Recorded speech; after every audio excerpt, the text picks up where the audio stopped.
So the first thing that I want you to explore and to try to understand is to accept that you've got some amazing gifts. The first gift that you have is what I like to call your internal Google search engine, or your reticular activating system. It's just a fancy name.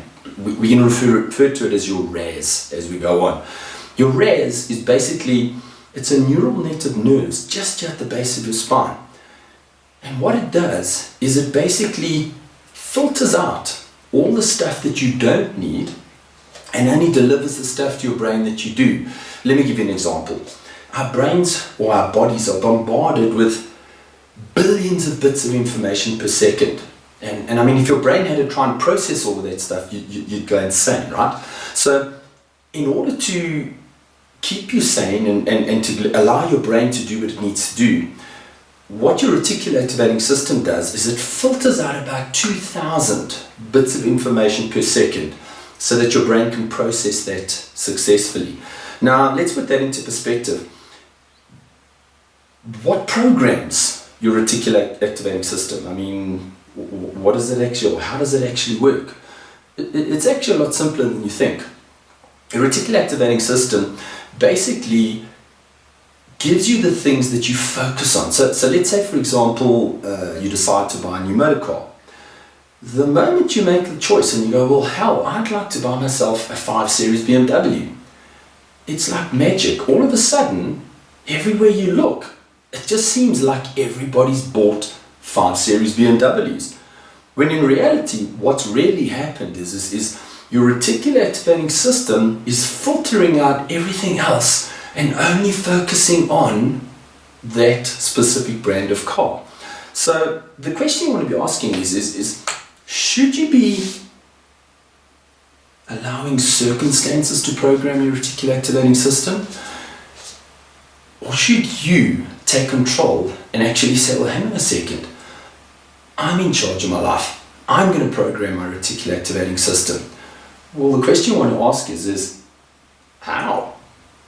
Well, the first thing you need to do is you need to be crystal clear. You need to be able to look into the future. In other words, use your gift of imagination, right? Because that's your second gift. Your second gift is the ability to stand here today, to project yourself into the future and visualize absolutely any picture of possibility. Think about it. What can't you imagine? Well, nothing.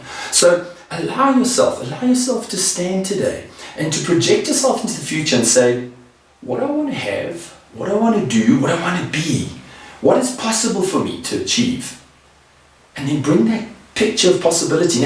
In other words, pack yourself a suitcase filled with all those marvelous ideas, all those pictures of possibility, all those things that you could achieve, all those things that you'd love to achieve in the future. Bring those things back to today. Unpack that suitcase and go, okay, so well, I'd like a bit of this, oh, that's a bit cool, maybe not so much of that, but allow your mind to be free, allow your mind to really travel and explore, and even allow yourself to be a bit ridiculous. But the way you program your reticular activating system is when you bring all those ideas back to the present. You unpack them, and then you create a crystal clear picture of possibility. A crystal clear picture of possibility that you write down, that you record, that you program your mind to start searching for. And the next thing, we have an amazing third gift, which is called our cognitive ability to build a plan from where we are to where we want to go in the future. Now, that's literally a blueprint, right? So what you do is you have a look at what is it that you want, and then you sit back and you say, okay, so to get there, what do I need to do? In other words, what plans, what goals, what projects do I need to undertake, right down to what actions do I need to take on a daily basis? And that is going to program your reticular activating system to focus on, to filter out, and to deliver to you the resources, the people, everything that you need to achieve that picture of possibility.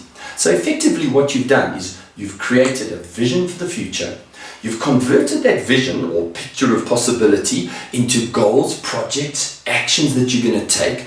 And those goals, projects, actions, and your vision have programmed your reticular activating system or your internal Google search engine to search for all the resources, the people, everything that you need to achieve the success that you want. So realistically, the only reason we have those gifts is to help us to become an incredible creator. So yes, you are a creator. You are a creator of your future, a creator of the most incredible picture of possibility in the future.